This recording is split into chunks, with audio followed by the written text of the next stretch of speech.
pictures painting 1,000 words here. Chelsea were made to pay for their wastefulness, losing 2-0 at home to Brentford. The Bees winning at the Bridge for the third consecutive season. And while, as I mentioned, the headlines of plaudits should quite rightly go to the visiting side, for Chelsea, is it a case of going back to square one after their recent revival, Sean? For me personally, I would say so. I don't want to say it, but I think the fact of the matter is, if you put in a performance like you did against Arsenal, which you should have came away with the 3 points, you think in your head, all right, fantastic, we're moving somewhere there. Everyone's talking about how aggressive they were, what they looked like. And then to go to a Brentford side, and as stubborn as they were, to come away from there with a 2-0 loss, I think a lot of the players, they'll be devastated about that result today. We've got glimpses there of Mauricio Pochettino. With your coaching hat on, what's he thinking? He feels gutted, really, because with what they've shown in the first half, they should have had something from the game, in my opinion. They create chances, they played well, but, you know, when you have chances and you don't score them, that's what happens when you play against a team of Brentford, which is really good on set pieces, and they have big threat in counter-attack. And I think Chelsea have to just, feel bad this afternoon, but there is plenty of things they can do better. I'm sure they can wake up from that. Well, let's have a look at the decisive moment, starting with that opening goal from Ethan Pinnock. I mean, this was a towering header. I mean, this capped what was essentially the perfect away game, right? The plan for them. Yeah, well, there was a chance earlier on, but the chance, it was like a deja vu of a situation that happened earlier on. And me and Kola were speaking about this. So I'm going to pass the defending part to Kola. Yeah, absolutely. In that action, for me, the defender beyond the fullback have to follow, but because he stay inside, that pull the midfield to drop inside, but it's too late from the throwing. You know, you have to make sure that you lock there. The ball cannot get delivered in the box that easy. That's my vision on it. You shouldn't be done at a set piece like that, should you? Not that easily. No, I think I kind of, in a way, felt sorry for Cucurella, because for me, he's done as much as he possibly can. I remember when I was playing right back or right left wing, if there was a throw-in and that attacker was in front of the fullback would always call me back to be on his toes and say the danger is not there, it's here. So as soon as he can set it back, then he can move off of that. And that's exactly what happened. The only thing I saw a little bit, it might be nitpicking, that maybe Sterling, once he touches the ball, because like Kolo said, they're out of position. Yeah, the problem there is the striker. Is Mbeumo who come on this side. And there, Raheem is thinking, I have to deal with the guy in front of me there. That's where, for me, the defender on that side have to come, the centre-back. Just come there, follow Mbeumo, and then there's 2v2 straight away. And they won't be able to pass the ball in the space for Mbeumo that easy for the cross there.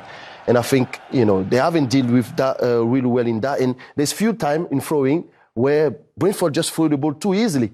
You should lock them down.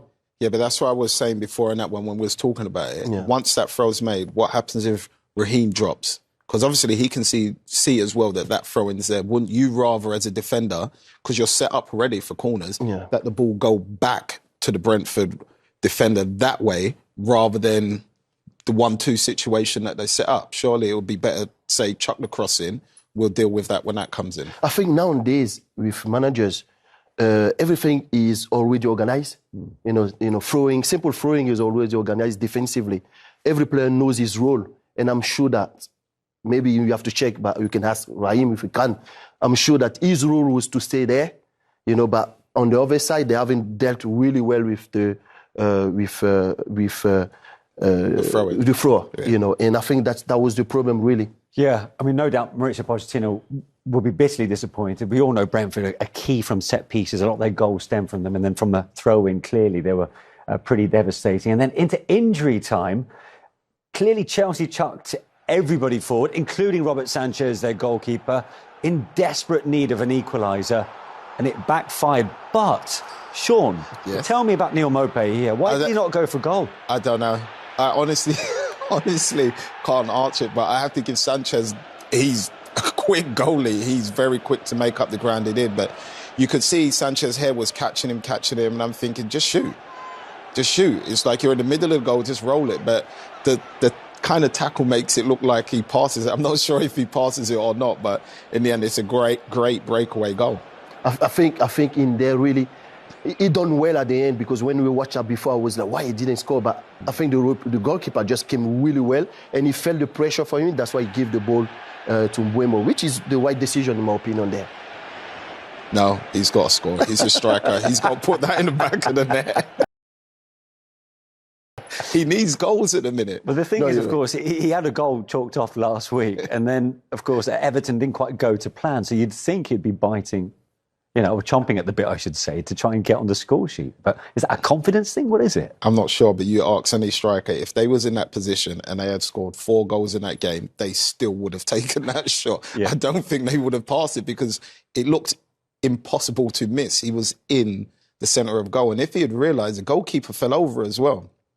So effectively, he could have walked it all the way in the goal if he wanted to. He didn't want to take any chance. Exactly. Cola, let's talk about Brentford then. Yeah. It's back-to-back wins in the league for the first time this season. They've had a slow start. They've drawn plenty of games. But to build on what they did against Burnley when they were hugely dominant, and to win in this fashion, again, that's 2 ways of winning a game in very different fashions, right? Incredible. The way they've been working really hard this afternoon is incredible. As a team, 10 players behind the ball, plus the goalkeeper, 11, and they were defending. You could see Wiza and Mbeumo coming to help the defense. And at times they were in front of the 18-yard box of Chelsea, and it was so hard for Chelsea to create spaces. My only issue there is having saw so many crosses from Chelsea, because when you play against a back five, it's very hard to penetrate between. But you can always go down the side and use a half space cross in the box with 3-4 guys in the box. That creates some chaos a little bit. And Chelsea kept going inside between them, which was impossible. And it further enhances the reputation of their manager, right? With the plan that worked to a T for Thomas Frank. Yeah, well, you got to give it to them. I think we're talking about them just on the counter-attack. It kind of was a counter, but if you see that first goal, they had the ball in the final third on the left-hand side of their own box, and they made a few intricate passes before it came out for them to get to where they got to. So they are a team that can play football under pressure as well, and they're also known not to take that many chances. So if it has to go, it goes as well. But Thomas Frank, whatever he does, whoever they match up against, seems to always get his tactics right. They don't always win, but a lot of the time the tactics work. But let's have a look again at those Chelsea chances. Predominantly in the first half, they could have decided the game in the first 45 minutes. Yeah, they could have. I think this one's a little bit unlucky. He does what any winger should do earlier in the game, gets him one-on-one, gets half a yard and whips it and hits the bar. And I think he's really, really unlucky there, to be honest with you. This one here, this is a fantastic ball from Cole Palmer. You would say it possibly felt to the wrong man in that position, but Cucurella does what he should do properly and tries to hit the target, so can't take too much away from him here. For this one here, Sterling does fantastic to get himself back in the position of scoring, and Cole Palmer, again, he's got to take that chance quicker. He gives the defender a chance, and Colo, from here, there's just another chance and half chances, and they just can't get the right contact. Yeah, absolutely. Like I said, having a back five plus 3 midfield in front of you, plus 2 strikers is always difficult, And Chelsea tried everything, but they were not really clinical in front of the goal. That was the big statement this afternoon, in my opinion. They failed to have an effort on target in the second half. And whenever they draw a blank in this kind of fashion, people will always bring up the fact that they failed to bring a specialist centre-forward in, despite the millions. Even the billion that they've spent over the last couple of windows has come back to haunt them once again. Yeah, you can say it's come back to haunt them, but if you can say that, but they played Cole Palmer, the false 9 against Arsenal, and they got 2 goals from it. So in many ways, you can say because of the few little niggle injuries they got, they had to readjust the way they were playing. But for me, I would have still played with Cole Palmer in that false 9 and tried to place another midfielder instead, because he can do both sides of it. And even Colo highlighted before that he wants to see him further forward, but then we came up with a stumbling block. Yeah. Who gets Cole Palmer the ball? Yeah. So there was still that issue. But and we saw the lack of options on the bench. That could be put down partly to the number of injuries, right, Kolo? But also the inconsistencies is the nature of the beast when you're dealing with such a young squad right now. Absolutely. They have a young squad. The manager have to manage a big squad as well. When I mean big squad, they have a lot of young players, and he's tried to rotate the team. He's tried to change players, bring young players to give them confidence. Very hard place to go for Pochettino, in my opinion, because he has players who lack of confidence, and they're young. You know, it's even harder for them. They have a lot of pressure, but at the same time, they can't perform to the level because they know that they're playing for Chelsea. There's big expectation. They know every game they play against team like Brentford, who defend in the block. Very hard to penetrate, and it's very difficult for Pochettino and the players too. And talking of which, will his patience start to be wearing thin as a result?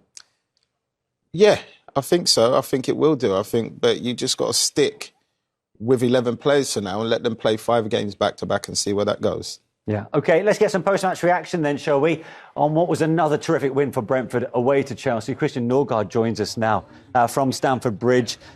Christian, great to see you. Thanks for joining us. How do you reflect on another brilliant performance there at the Bridge? It's funny, I think we were actually worse today than we were against United, but yeah, we threw that one away in the additional time. Today we didn't play well in the first half. We gave too many chances away. We didn't create one ourselves. I thought we were more solid in the second half, scoring on a throw-in and then also creating counter situations to finish the game off. Actually, you mentioned the United kind of end result. Did that play on your mind and the other players' mind as you went into injury time? Yeah, it did, but in a good way. I think we did things differently this time. We spoke up more. There were more communication, especially from behind. People were putting their bodies on the line for the team. So instead of making us feel nervous from that game, we used it as an advantage and something to learn from. So that I can really praise the team for to use that experience. Absolutely. I'm not quite sure how much you're aware, but you've made a Premier League record today. The first time a team has won on their first 3 visits to Stamford Bridge. What has been Brentford's secret? Yeah, it's a good question. I think that is remarkable and very, very impressive, and it makes me very proud to captain this team, to play at Brentford, a small club that can go here at Stamford Bridge and win 3 in a row. It's very, very impressive. Very proud of the boys. Hi, Christian. It's Sean Wright-Phillips there. Just a quick one. Hello. When you see Sanchez come up, and obviously you guys win the first header, and then Mbeumo wins the second one and you're clean through, what was going through your head then when you see Maupay run through Claire and obviously Sanchez chasing him? My first thought was, how the hell is the keeper quicker than our striker?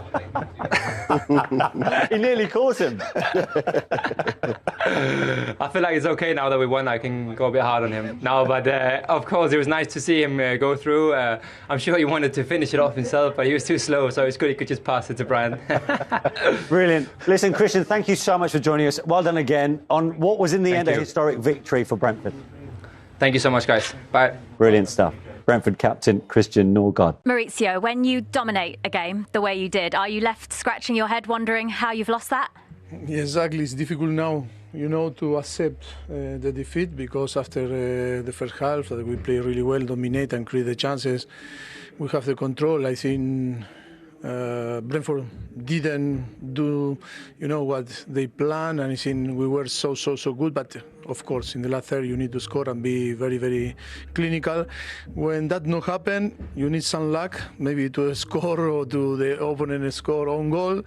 And when you score, always is after the second half. I think it was difficult because we conceded, I think, the first chances that we conceded, and then was tough because it was difficult to break down the defensive block. You talk about the team not being able to be clinical enough today. What's that down to? Is there a lack of confidence in front of goal? What do you see the reason for it? I think it's about we need to talk about many things. It's about not only confidence, it's about, better decision, yes. too many things, too many factors that can have influence. But I think we have suffered this from the beginning of the season. I think the team play well, the team dominate and create chances.